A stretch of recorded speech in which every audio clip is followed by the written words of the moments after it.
Hello everyone and welcome to Cinderful Gaming. I hope you're all doing well, I hope you're all staying safe, and most of all, I hope you're all fighting that war against the Grey.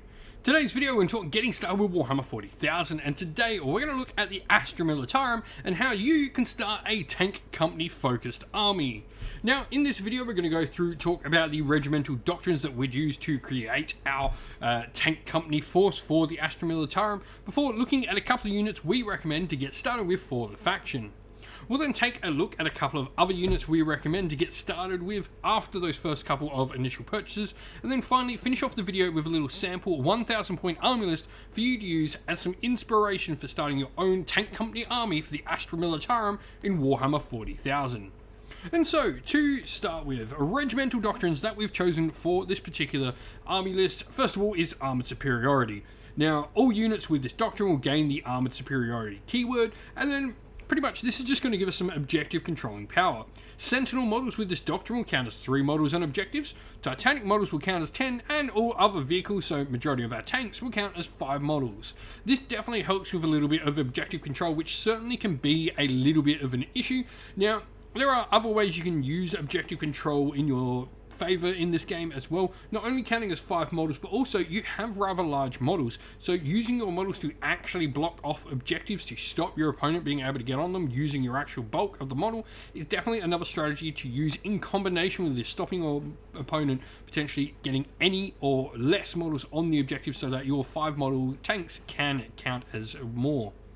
Now the other one we've gone for is Industrial Efficiency. Each time an attack with an armor penetration of -1 is allocated to a model with this doctrine, the attack has an armor penetration characteristic of 0 instead. For me, this is just a solid one. This stops a lot of sort of small arms fire really hurting your tank. Tanks can definitely be hurt by small arms fire in large volumes, and just getting rid of that -1 on things like bolt guns and stuff like that can certainly help keep your tanks around for a lot longer.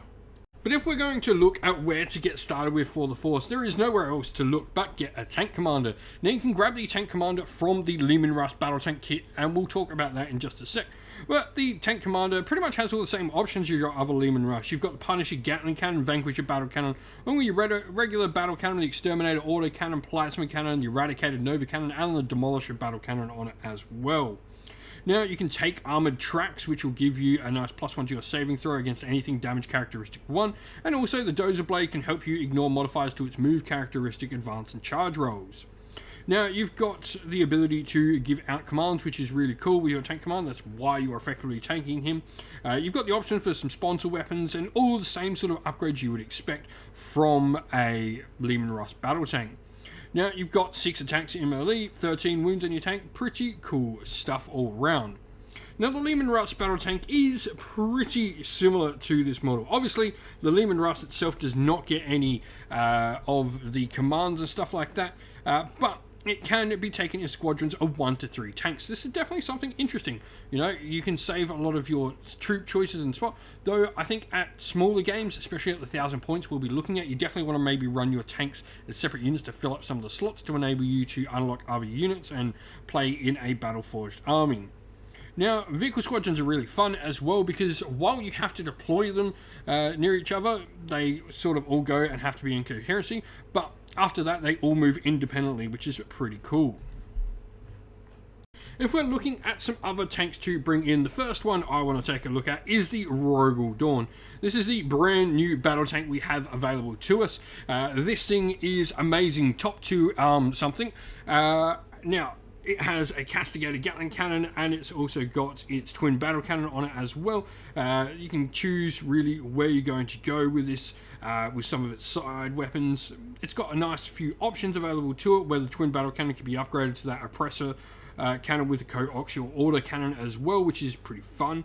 And you know, they've got the turret weapon rule and a bunch of stuff, so some nice protection there on your guns.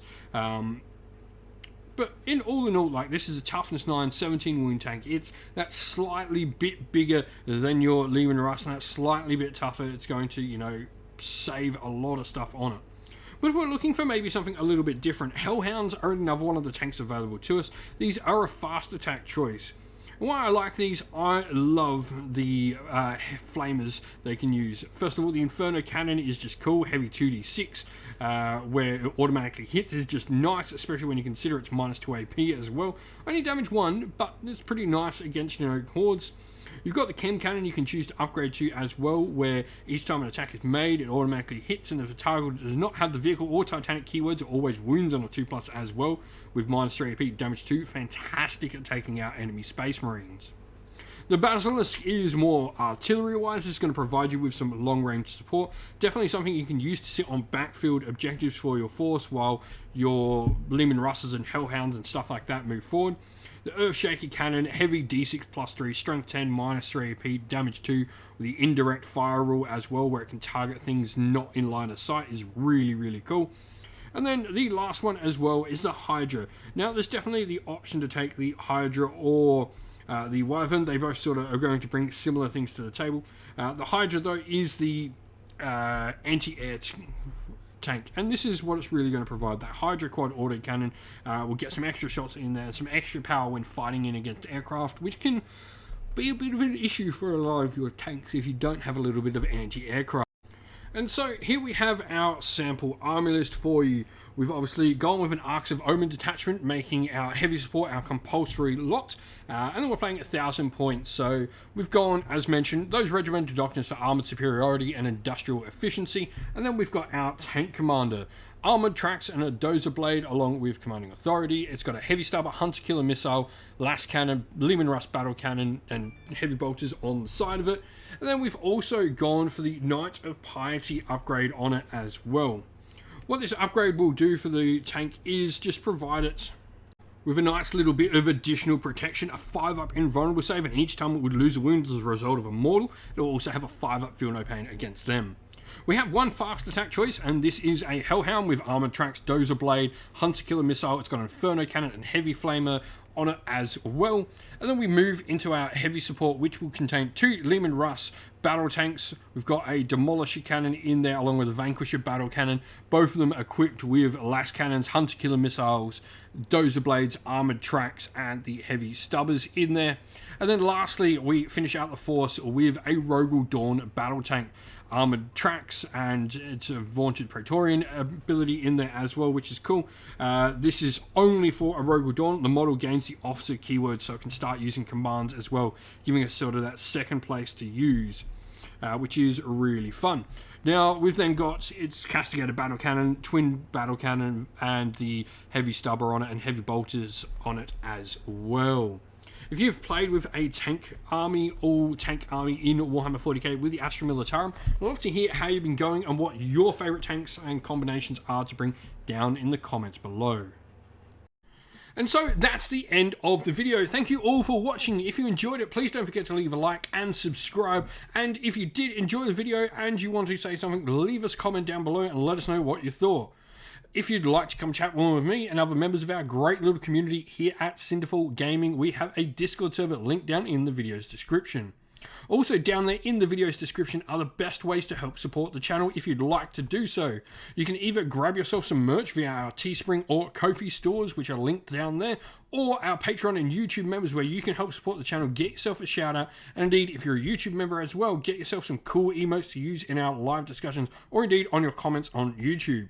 As a special thank you to all our Patreon and YouTube members, we'd like to give you all a shout out. So thank you to our Patreons, Christian Weir, Soren, Kenny Lowe, Outer Shot First, Andrew Bowen, The Rising 8, Q Dynamic, Anthony B, JJ Austrian, Average Wargamer, Domir, Mark Harvey, James Cater, Benjamin Swallows, Red Martin, Iron Grinch, Nicholas Conomos, Colorblind Magic, and Daniel Etherington. And to our YouTube members, Green Roots Gaming, Ronya, Lock Lorick, The Johnny84, David Ellsworth, Wolfric Nick, Broken Chef, Ariane Edwards, Revenar, Pink Nico Fire, Robin Mankiller, Monty's Tabletop Terrain, John Castle, Davis Weir, James South, James Tillman, and Dylan Areno. And lastly, a special thanks to Lady Witchfox Art, who does all the amazing artwork you see here for the channel, and to everyone who helps run our Discord server, all our mods, you're fantastic, and everyone who makes it a great place in there as well, and indeed to everyone who helps come and do the battle reports, and to all our sponsors on the channel as well. Thank you all once again for watching, everyone. Stay safe, stay well, and most of all, keep fighting that war against the Grey. Ciao for now.